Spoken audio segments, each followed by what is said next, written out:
In today's video, I'm going to teach you how to disconnect Connector app on Perplexity AI. If you've connected apps to Perplexity AI in the past and no longer want them linked, the good news is that disconnecting them only takes a few moments.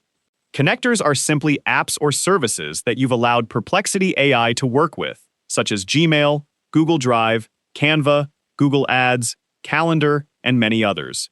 Removing a connector is useful if you no longer need that integration or if you simply want to limit what Perplexity AI can access from your connected accounts.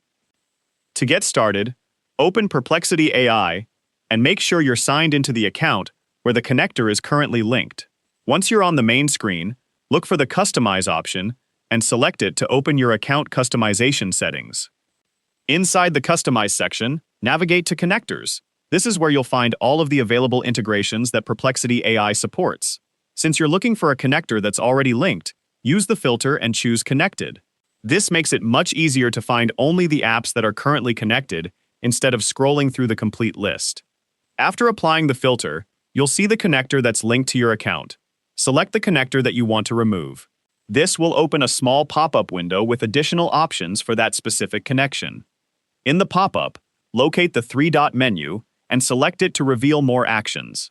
From the available options, choose Disconnect. Perplexity AI will ask you to confirm your decision before making any changes. This confirmation step helps prevent accidental disconnections, so simply confirm that you want to continue. Once you've confirmed the action, the connector will be disconnected successfully. From that point on, Perplexity AI will no longer be able to access information from that specific connected service. For example, if you disconnected Gmail, Google Drive, Calendar, or another connected app, Perplexity AI will stop interacting with that service until you decide to connect it again in the future. It's also a good idea to review your connected apps occasionally, especially if you no longer use certain integrations.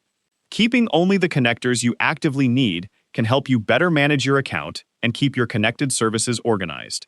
And that's all there is to disconnecting a connector app on Perplexity AI. If you found this video helpful, let me know in the comments, give it a like, subscribe to the channel.